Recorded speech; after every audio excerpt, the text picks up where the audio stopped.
పాపం ఆ పిల్ల బతుకు మరీ అన్యాయం అయిపోయింది. ఆ రోజు రాధమ్మని గోపిని కాపాడాలని ఇంతవరకు ప్రపంచంలో ఏ ఆడది చేయని పని చేసింది బాబు. ఏం చేసింది తాత?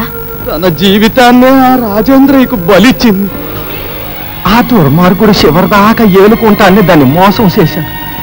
నెలదెరగకుండా దాన్ని వదిలిపెట్టి తన దారిని తాను పోయాడు.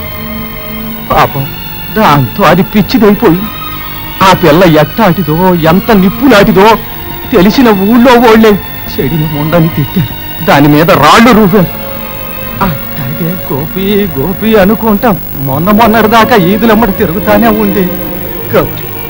పాపం ఆ మనిషిలో ఇంకా ఎక్కడ ప్రాణం కొట్టుకాడుతుందో ఎందుకుందో ఇయ్యాలో రేపు అది రాలిపోద్ది. తాత ఇప్పుడు ఆ గౌరి ఎక్కడుంది?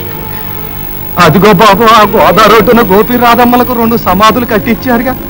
ఎప్పుడు ఆ సమాధుల కాడే పడి ఉంటది బాబు.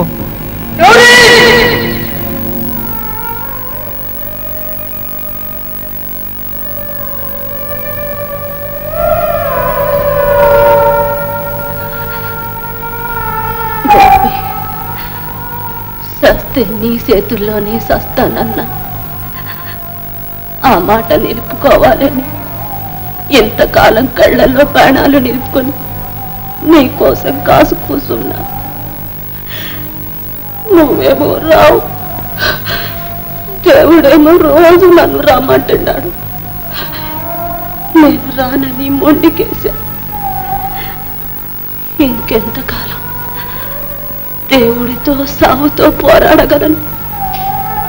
నా వల్ల కాదురా.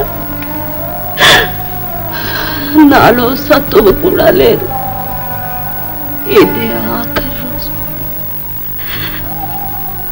గోపి నీ చేతుల్లో సద్దామన్న కోరిక తీరకుండానే